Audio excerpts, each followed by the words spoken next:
It's finally happening as Joseph Woll is making his debut tonight against the St. Louis Blues, and they made some interesting corresponding moves in order to make that possible. We also have an update on Fraser Minten. He is back skating, and it's going to be interesting to see where he could factor into the Maple Leafs this year. Stay tuned for all that in this episode, but before we get into it, quick reminder to hit the like button. Let's try to get to 300 likes on this video. Your guys' support has been unbelievable, and we will be live once again, like we are after every game, after tonight's game against the Blues. So make sure to check out the stream and hit the like button. But there's a ton to go over today, and something that I'm liking is that Joseph Woll is back with the team, and Dennis Hildeby has been sent down back to the AHL. And obviously, coming into tonight's game, the biggest storyline was, will Joseph Woll be ready after the brutal game last time against a couple of days ago, where Dennis Hildeby had a really rough one against the Blue Jackets.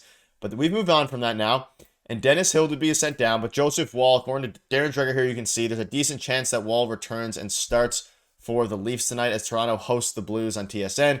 Craig Berube faces his former club for the first time. Can the Leafs rebound from Tuesday's dud? Quality storylines tonight. And of course, after that, you can see here, the Leafs have activated Joseph Woll. Hildeby has been loaned back and sent down to the minor leagues. So it is confirmed, and Craig Berube also came out and confirmed that Joseph Woll is going to be making his debut tonight against the Blues. And this is a big game on many fronts. Obviously, Craig Berube's former team. You have Joseph Woll making his first start since game 6 against the Bruins. So a lot of storylines here. It's going to be a big day. And also, the Leafs need to get a win. Yeah, you're coming off your worst performance of not only the season, but in a long time, as far as I can remember. I can't remember a loss as bad as that one, dating back maybe a couple seasons. And you have Joseph Woll coming back into the lineup. How is he going to fare coming back in after, a long layoff with injury? And obviously, Craig Berube wants this win. The guy's got to play really well for him. You want to beat his former team, the first time he's playing his former team that he used to coach. So, but obviously the biggest storyline in this game is Joseph Woll's coming back, right? And how is he going to look coming back from injury? Because he didn't look great in the preseason. And I don't know if he was dealing with the injury in the preseason. Obviously, we were speculating about that a little bit because he didn't play a lot, so maybe he was still dealing with that. But he didn't look great in the preseason, so I'm curious to see how he looks tonight and if he can continue to stay healthy. I'm a big Joseph Woll believer, big Joseph Woll guy. We've been talking about it on the channel all summer. You've been more Anthony Stolarz. I've been more Joseph Woll. But obviously the question is, can he stay healthy? If he's healthy, he's one of the better goalies, I think, in the league, right, in terms of skill. But he hasn't been able to do that. So I'm very curious to see tonight how he plays, how calm he looks, how comfortable he looks, and how the team looks in front of him too, because everything goes through your goaltender. If your goaltender is calm, the team's going to play relaxed. They're going to play their game. But if they don't believe in him, if he lets in a shaky one or if something happens like that, I'm just very curious to see how they play in front of him tonight. There's a lot of storylines tonight. Yeah, and clearly they want to give Anthony Stolarz a rest ahead of Saturday's game against the Boston Bruins, which, again, are a very good team and one that you need to win on the road. But there's a lot of different things here. So again, Woll's preparing for his potential season debut tonight. He last played in the preseason finale on October 5th, so about 20 or 19 days ago. And again, his last actual action was against the Bruins in Game 6, where he got that freak injury at the last 10 seconds of the game. So a lot of different things here. But one of the moves that they've made in order to make this happen was, of course, sending Hildeby down. But some other moves that they made was Max Pacioretty. He's absent now. The injury that he sustained in the game against the Blue Jackets at the time seemed a little bit concerning, but then after the fact, they said it was minor. That being said, they're going to hold him out of tonight's game, which I don't hate. It's a huge stretch of games here, and there hasn't really been an update on his injury aside from the fact that he seems to be fine day to day, so it's not going to keep him out long term, at least hopefully. But Max Pacioretty isn't going to factor into the lineup, which means that David Kampf, we'd assume, is getting back in there alongside Bobby McMahon, Pontus Holmberg, and the usual suspects there. So I don't, it's interesting though. I thought he was going to be in there tonight, especially he's been playing pretty well over the past couple of games, but David Kampf is getting the look back in. Yeah, David Kamp's going to come back in on the fourth line. I assume Holmberg will move up to the third line with Pacioretty being out. And Pacioretty, we haven't gotten an update, like you said, on specifically like what the injury is, but all we know is that it's lower body. And obviously we were speculating on stream the other night, hopefully because they say it's lower body, it's not the Achilles thing, coming back and flaring up, right?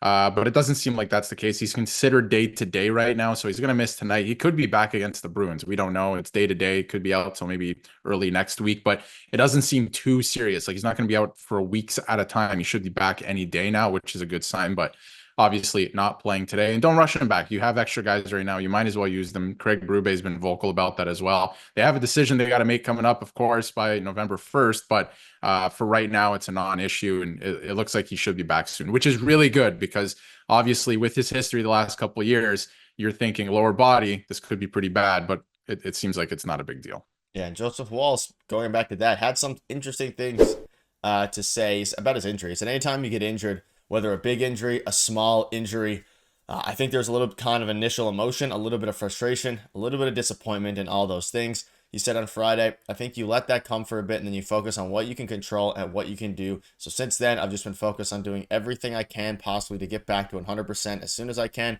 and help this team win. And I've been on the record saying that they need to make sure he's 100% before they even consider bringing him back. So I'm hoping that now he is 100%. And it seems like he is. They didn't rush him back into Tuesday's game, which was the game he was supposed to initially be targeting to return. They kept Dennis Hildeby there. It ultimately cost them at least part of the game because of Hildeby's lack of ability to stop shots is the best way I can put it. But it's interesting. And again, I'm just excited to see him back. And one other note I want to get your thought on before we move on to the second topic here is, do you have any thoughts on Dennis Hildeby? He's obviously coming off of a horrible game. I think he needs to just go down to the AHL like you've been saying all along and maybe even play most of the year down there because now they have Matt Murray who can come back up. I don't know if we see Dennis Hildeby again in a Toronto Maple Leafs uniform in 2024, 2025.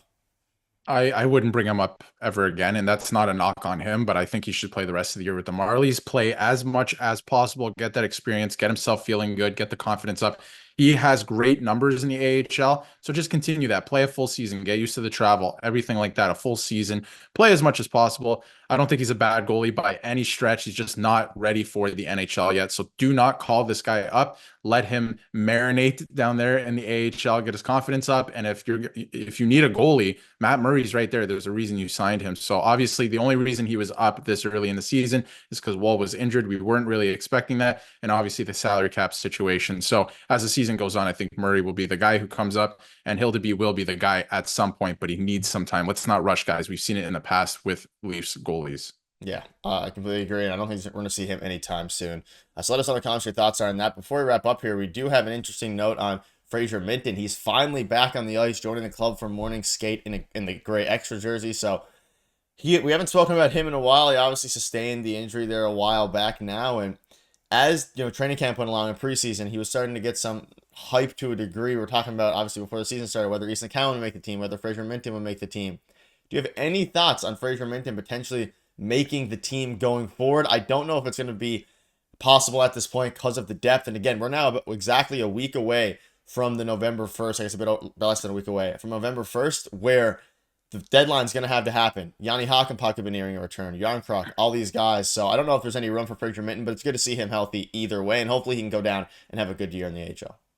Well, we don't know when Hakanpää's coming back exactly. And we know that they have to move off someone by November 1st, right? So I think there's a real possibility based on, how little he makes because he's still on his entry-level deal, that there's a real possibility we see him back in the lineup. I'm surprised he's already back on the ice because his injury, we saw it, hindered Liljegren's season last year, Marner's season to a degree last year. It's not an easy injury to come back from. So for him to be back on the ice already and looks like he's nearing a return is good news. And there's a world where he plays for the Toronto Maple Leafs this year for sure, even on a call-up basis, because unlike Easton Cowan, he's a 20-year-old forward now. He doesn't have to go back to the WHL anymore. He can just go back to the Marlies and be called up. So much different situation than Easton Cowan now. There's a lot more flexibility with this player, but I think there's a real possibility we see him get maybe a couple games with the Leafs. He's not an everyday NHLer, but I think he's close. So, and I think that the organization thinks that too. So I wouldn't be surprised if we see him.